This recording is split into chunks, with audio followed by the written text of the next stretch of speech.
before, no, but I ain't there no more. What's up, y'all? It's your girl, one and only Kiki, and welcome back to the No Cap Podcast, episode 4. So today I have 3 special guests with me.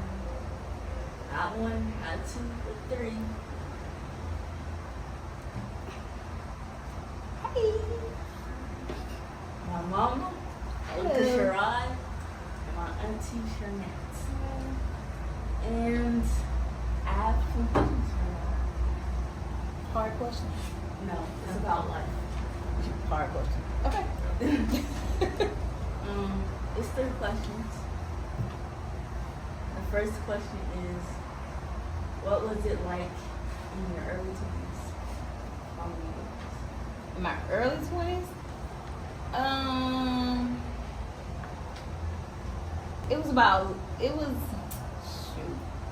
early 20s, you just begin, like literally just beginning, grown in age, however, still immature mentally.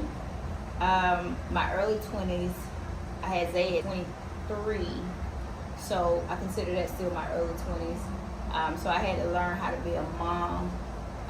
Me and your dad wasn't married yet, but we were staying together, so I had to learn how to be a live-in girlfriend. I worked full-time, so it was just a lot of juggling of learning the right things to do versus the wrong things to do as being a new mom, because you want to be the best mom you can be.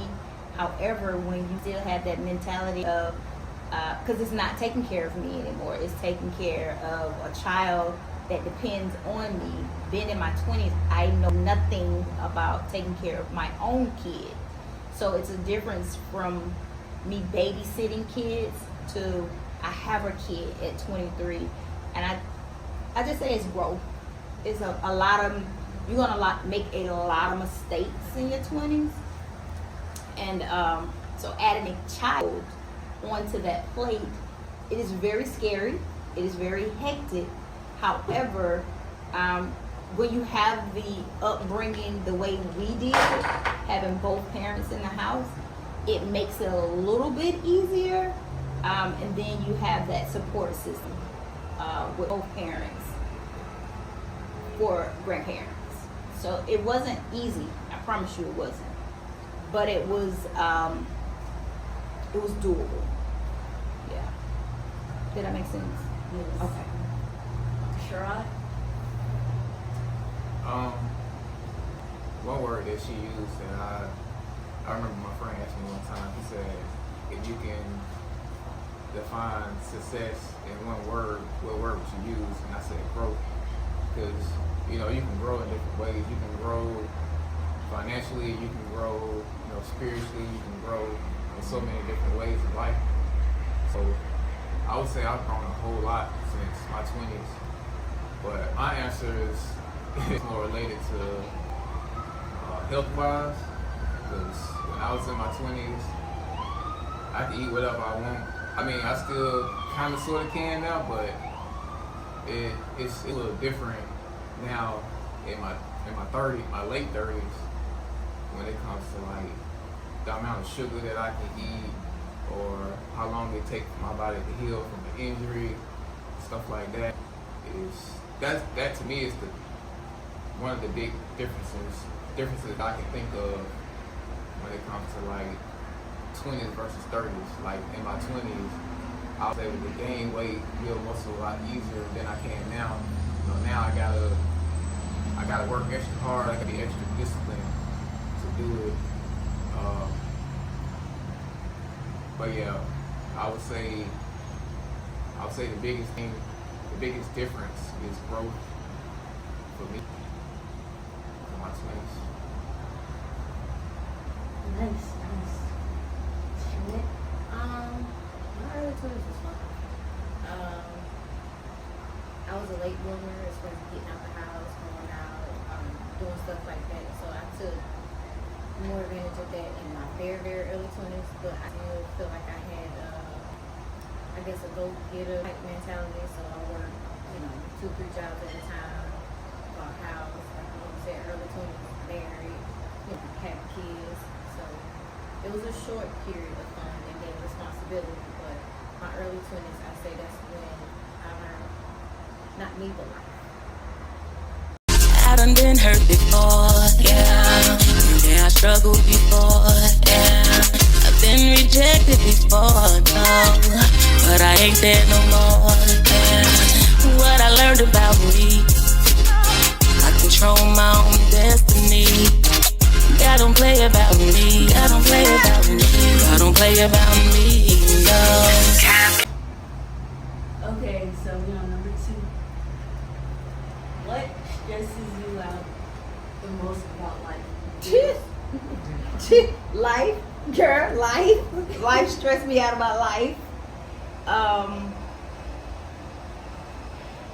So, to piggyback off of your first question, 20s versus almost 50 is a big difference. So, life in my 20s, it was just me being a good mom, me making the right choices.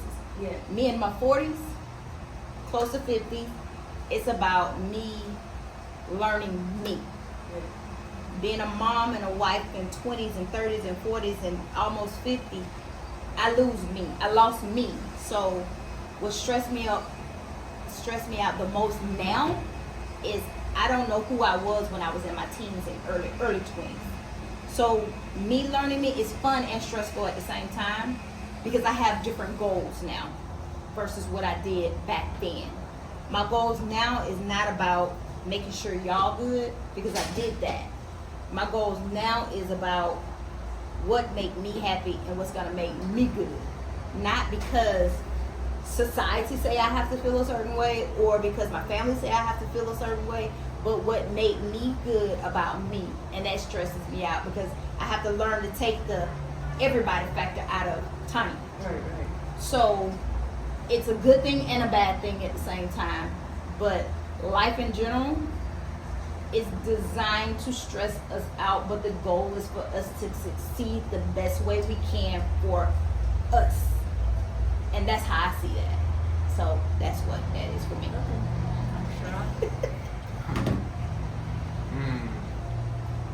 I think stress for me might come more Is he from. gonna eat some chicken? Am I gonna eat some chicken? No. I think stress for me comes more from watching other people. Like I'm starting to care more about promoting like positive energy versus when I see negative things or I see like in our music, for example, when I hear like people like to hear negative stuff, that kind of bothers me a little bit because it's like, especially with our race, because it's like I feel like we got a long way to go. We came a long way, but we still got a long way to go when it comes to our people just. I don't know. I don't know how I want to word it, but it's the way other people act, the way other people think, how people don't have patience, how people they like to hurt other people. Right. Like you get more respect if you hurt somebody versus if you're a kind person. Right. Like how people say, people take your kindness for weakness, but it shouldn't be like that. So that to me it's more stressful watching that than anything, I would say. Okay, let me say one thing. Morals and integrity. You have to have morals and you have to have integrity. That's kind of pretty much how he's saying. So when you have morals for yourself, it makes you want to be a better person. And it does. It irritates the heck out of me to We'll see leave that out. people. Okay. I say heck. It irritates me because I know we have enough of that for everybody, but I understand that our people was it was brainwashed for our people to believe we're just supposed to be here and survive. That means it take your morals and your integrity out. because you're gonna win either way it go. That means I gotta step on somebody else. That's what I'm gonna do. However, reality is, to be a good person, you have to have morals and integrity for yourself. Right. So that is good job, I'm sure. Sharnette? Right now in life, the biggest stresses that I have is, honestly, finance and, I don't want to say stability, but just, for example, so to go to school, to college, and that's a good thing. That's a great thing. It adds a layer of security that I can't even put into words. But in the same sense, when I owe $182,000 in student loans and I'm making not even $80,000 at my job, it kind of is like, okay, what did I do wrong? And even though I'm making it, I'm managing, I feel like I'm literally working to survive. And I can't enjoy none of the fruits of working so hard, going to school, with toddlers, in college, trying to keep them quiet while I'm in class and just letting them around everywhere, which I'm grateful for my experience. I wouldn't trade for the world. But sometimes when I look at things now and how this is just temporary, but how things are going for me, sometimes it do make me sit back and be like, finances is really kicking my tail. When I done kicked my tail to get to the point where I should be not here. So not in this financial burden, but as of right now in this place, I would say finances. Because like your sister said, learning yourself, you learn what is peace for you. So I think I did jump that hurdle to know what I need to do to make sure I'm at peace. It's just finances. Before, no, but I ain't there no more. And what I learned about me, I control my own destiny. I don't play about me. I don't play about me. I don't play about me. No. Cap, cap, cap, cap, cap, cap. No cap, cap, cap, cap. Go ahead. Okay, so y'all told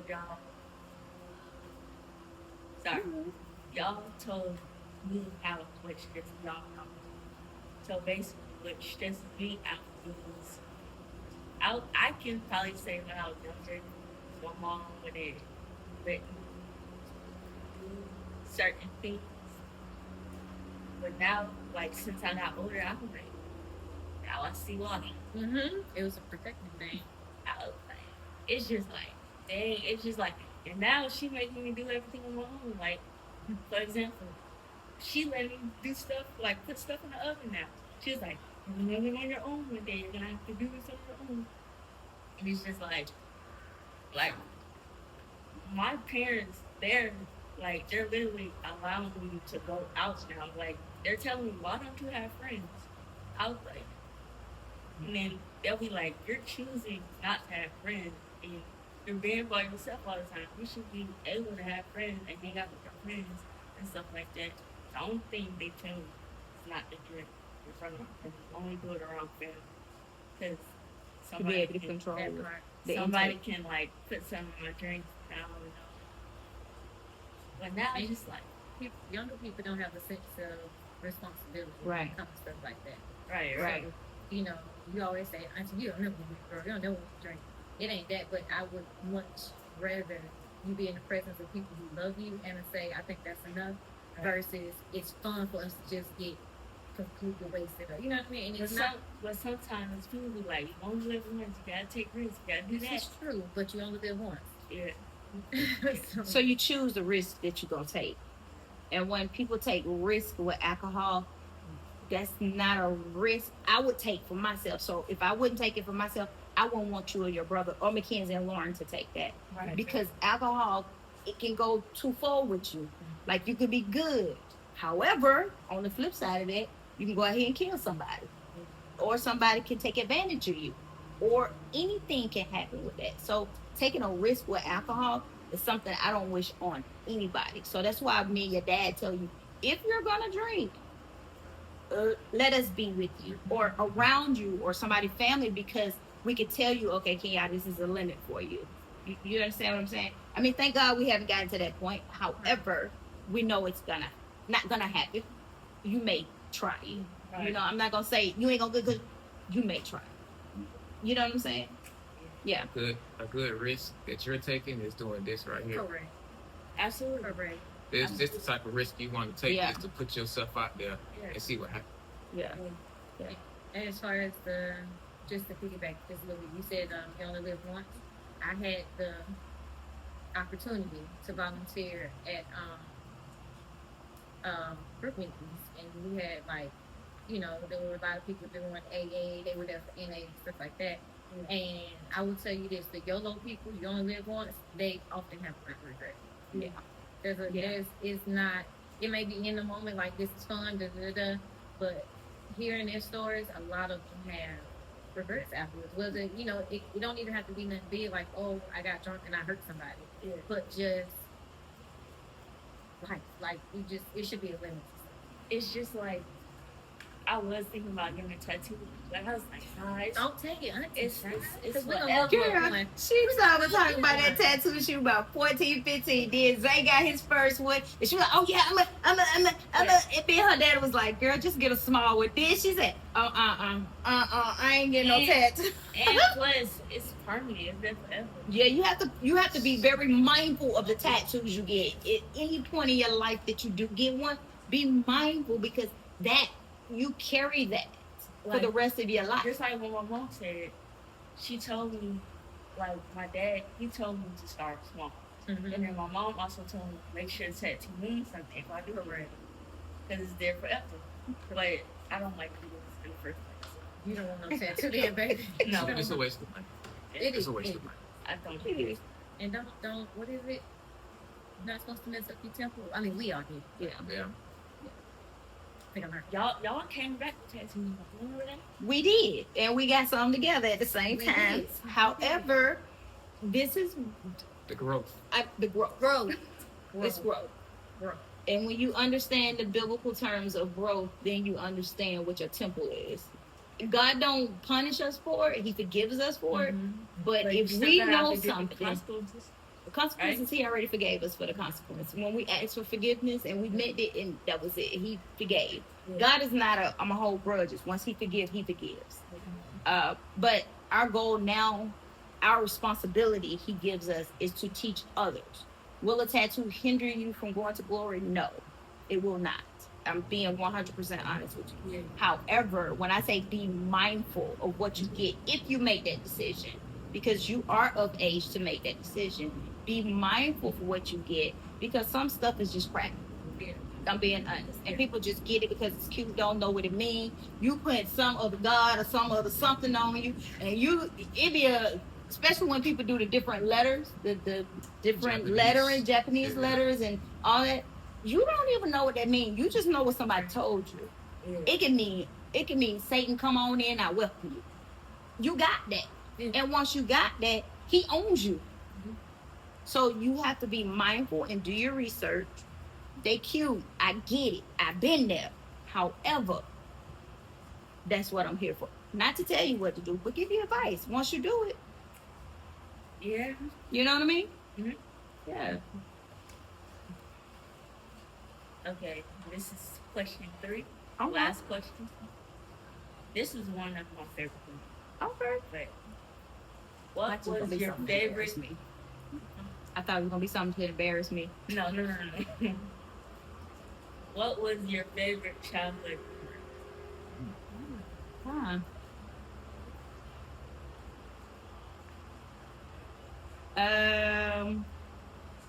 Dang. So to be honest, one of the good childhood memories, it's not the most favorite, however, is one that is very important that we still doing to this day. Auntie Shanette, she was sick a long time ago, and she made a wish, and one of her wishes was to come to Orlando, and the child paid for everything. And it was just like, after that, it became a tradition. So that's why you and your brother know that, because we've been doing it from when she was little. So Sherrod was little, and I was big. And so we've been doing it every year since. So this year, after Kenyatta passed away, we hadn't been to Florida about 2 years. This is our first time coming back.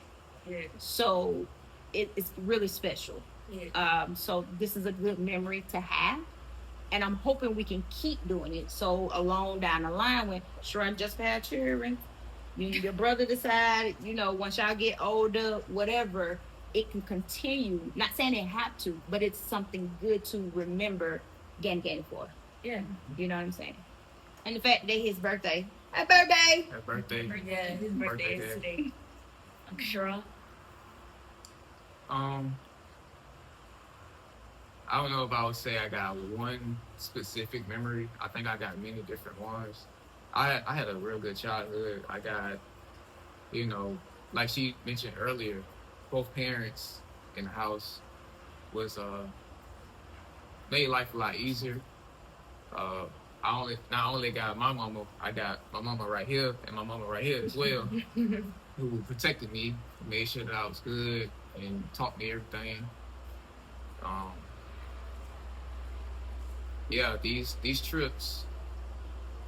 It was the vacation, the family vacations. It was the holidays. Yeah. It was the birthdays. It was the, hey, let's get together this weekend, and it's a lot of different moments that we've had that I would say they are my favorites.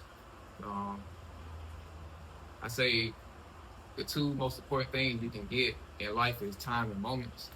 So like the time that you spend with people you love and the different moments that you have, it just that's my favorite right there. Just having the time to spend with people that I love and all these different moments. So when did Mama start doing Christmas at her house? We little, right? Oh, shoot. Sorry.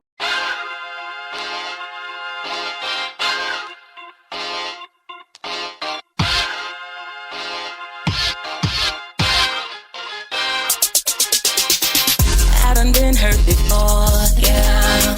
Yeah, I struggled before, yeah. I've been rejected before, no. But I ain't there no more, yeah. Okay. It's kind of hard to say what my favorite childhood memory is because it was a little different. Not in a good or bad, in a very blessed way. Yeah. Some of my most memorable childhood moments were having opportunity to make friends that were in positions, situations that I was in, and just seeing the greatness of it all. Like I remember having what people would consider a normal childhood in this environment that was very unnormal. I got to give a shout out to one of my friends who I had the most memories with. Her name is Heather, and she would always sing tomorrow. So anytime we had the same times that we would be, at the hospital, and I would always be like, oh, my friend is singing, Frank, sing. So the whole thing, we started together, and we actually ended together, but you have to go through this whole process. And when I went back with Heather was there. So, kind of know where that ended, how that ended for Heather. But just, as I continue to go, everybody still associated me with Heather singing that song. So as a kid, hearing her sing that song, that was probably one of the most memorable things. And she was my best friend. Outside of that, I would say band. Band, I think, saved me from a lot. Going to school in a different environment, it wasn't different, but it was different. I got bored. I wasn't really engaged. I made decent grades, but my motivation was very low. The only thing I knew was that I wanted to go to Morris Brown and be in the band. So when I got in the band, I think it was 5th grade. It was cool, but I ain't gonna lie to you. Moving to Decatur, being in that band, baby, stepping with the means like that. That was by far every game that we had. Just remember the camaraderie, the family we developed. Many of them still cool with to this day. I think that would be like my most cherished childhood. That's right. Sorry. Y'all have anything else to say? Yeah, what's your Yeah, I I know was you gonna say the still same a baby, but what's your favorite memory that you? My favorite movie? Ooh. Probably just singing a lot in the house. That you do. I still do that too. That you do. And she But especially when I was younger, my mom would be like, "Turn that music down." and I still do. Mm-hmm. I do sing a lot. I mean, I don't really play on the piano much like I used to, but I need to start back. I've been trying to learn and stuff. And Zay, Zay, he got his own life, so it's time for my life. I can't really depend on Zay. He really didn't talk like that. I stayed in my room, stayed in the room. But when we did talk, it was more like, you want to do this or that? We still had to ask our mom who did it, but even when she said no, we kind of sneak off. But it still didn't work because she ended up finding out. But yeah, my favorite memory is probably singing a lot and dancing too. Mm-hmm. And kind of twerking. She still do that. I be showing my mom. She be like, "Okay, girl." Mm-hmm. Even nothing. Probably not. It's Put it okay. away, young lady. Them knees Put be it away. going. Yeah. My good friend Micah told me this one day, and it's something that I keep thinking about. He said, "I wish I knew I was in the good old days when I was in the good old days." Yes, Lord, let me tell you. When you ain't got no bills and you a little child, baby, everything is good Drinking to out the life. water hole, we were mad 'cause Yes. I go in the house. Even but though that you was- think it be bad at It that was moment, when you out the think back. about it now, the good old days was the good old days. Yeah, I do want to say something. Me, for my dad and I, before my birthday hit, because it was the time my brother was about to move out, my mom was already moving out. But my dad and I, we was at Red Lobster, and I was like talking to her, and I was like, when is it like the right time for me to move out? He was like, that's your choice. Are you ready to pay bills? And I was like, nah. Yeah. And then he was just like, might as well just stay Yeah. at home until you're fully ready. And then I asked my mom about it, and then she basically told me the same thing. Yeah. The right time is you would know the right time. You'll have that feeling And tell your when auntie it's so I can the prepare. right time. Tell your auntie so I can prepare. Okay. Okay. Yeah, you'll know. Your brother moved out because he felt like it was the right time for him. Right. But so it's not y'all have to move out at a certain time. No, you will know when it's the right time. And You'll my have to mom also said to the both of them, to me and my brother, she was like, if you feel like, so what you say again? She was like, if you wanna move back to the house. Oh yeah, the door is always open. Zay still got the same key. That key ain't gonna change. He always got access to the house. If he need to come back, he gonna come back. But he ain't gonna stay that long. Okay? Just listen, Zay. And you know your mama love you. And you can come back at any time you want to. However, once you out there, you get that experience. And the goal to come back is just temporary. I actually do want to say this. I have this friend. I'm not gonna say her name or time. My mom already knows, but she's a sweet girl and stuff. But she actually told me, we was talking on the phone, and she actually told me, she was like, my mom kicked my little sister out because she kept running away. And my mom was like, and you think I'm me? I'm telling you. And she was 16. Well, she's still 16, but yeah, she kept running away. And my mom kept saying, run away one more time, you can't come back. And she tried to come back. Her mom was like, we got to go figure it out on your own. And everybody's situation is different. So we don't know the content of why she was running away, and we don't know the content of why her mom just got tired of allowing her to come back. but at the same time, it all go back down to my roots. My roots of having my mom, and I had two dads.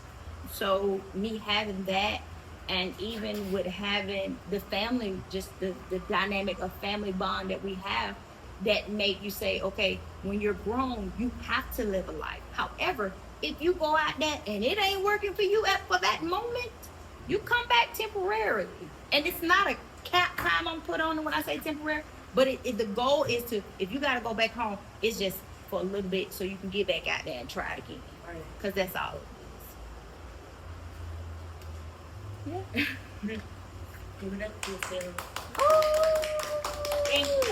Thank y'all. you're so welcome. Thank you. Thank y'all for being on my podcast. I want to say one more thing.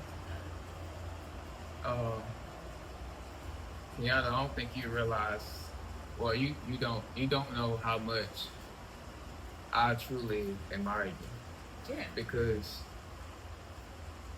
a lot of people, they go through changes in their lives, like at a certain point, like maybe when they hit their 30s, they might become, have a disability, or they might get sick, or have some type of mental, illness or whatever. But you've been dealing with your disability your whole life, and to watch you have the confidence that you have, to be bold enough to do something like this, that's something that I personally could think about. I could think about you whenever I'm in a situation where I might be nervous, or I'm not sure about myself, and I could be like, my niece Kenyatta out here doing her thing, and she got all the confidence in the world. What I look like, being nervous or not being able to do what I need to do. Now, don't get me wrong. I was, when we first started this podcast, I was nervous. But Auntie Jessica was acting like, we got this. But the fact that you still doing it it shows your confidence, because Auntie Jessica or anybody can try to amp you up, but it takes you to actually say yes to do it. Right. And you were in, was it middle school when you spoke, when I was at Park Atlanta, and you came and spoke to my class about, like, not only self-confidence. Yeah. Yes, that was phenomenal. You as what were you, like 8th, 9th grade? Probably. Coming up there pretty much lecturing to a whole bunch of grown people trying to get our degree in psychology and counseling and whatever the case may be. That was I was young getting up there. You had me crying. Did it though. So I know you know this story. Everybody know this story. However, when you were in elementary school, I had these IEPs that I have to go to for what we did. We don't have to do that anymore. The lady that was your case manager, you remember that? She and told me Kenyatta is one of the fewest children that I've seen have a disability where she may not learn. She may just go through life and she won't grasp things, right? You want to listen? What? She is. However, I say that to say this: the plan God had for you, He strategically created you the way that you are, and I tell you that all the time. Yeah. I feel like He created you this way so you can show not only people with disability, but people without disability. Life was hard, but you just keep going, and that's what you do. You do with everybody have nerves. However, you do it with no hesitation. The fact that you're going into college, your junior year, with a 3.6 GPA on your own, it says a big volume about you and the type of young lady, because you're not a kid anymore, the young lady that you are. My advice to you, stay the way you are. Don't change at all. Yep. Because the goal, the path that you're on is the path that God is leading you on. And just keep hearing His voice. Let Him lead you. And don't listen to the outside. Because outside will trick you. Like I told you, I be having voices in the back of my head talking to me. I'm like, it's just the enemy. It's just the enemy. I'm The like, enemy goal is to kill, steal, and destroy. God's goal is you keep hearing my voice, and I'm going to lead you the way that I need you to go. Right? And you're doing exactly that.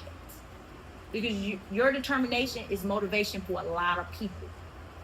It was actually this girl in college. She came up with me, but it was actually the last day of school for us, and she asked me about my disability, and I didn't even know she had a disability, and until she told me, she was like, I have senior activities. I was like, really? She was like, yeah, but I haven't had it in a while. Like when she was younger, she had to do a wheelchair for a period of time, but she's getting better. Imagine if she's going to be a content creator and she have her doubts and then she see you doing this. Even if this the last video that you do, Right. you still gonna motivate and inspire so many people. Right. Keep it up, girl. Keep it up, girl. Keep it up. Thank you for having us. Yeah. I'm glad I can Getting us have out of our because you did tell me that but for you, I do it. you did good. Thank you.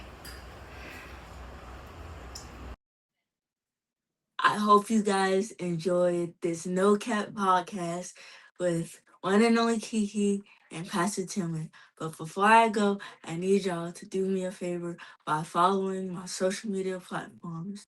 My YouTube, one and only Kiki. My Instagram, one and only Kiki. And my TikTok is one and only Kiki. Thanks for watching. Bye. Peace and blessings.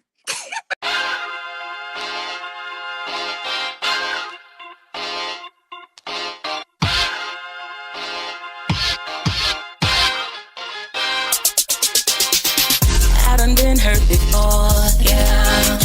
I struggled before, yeah. I've been rejected before, no. But I ain't there no more, yeah.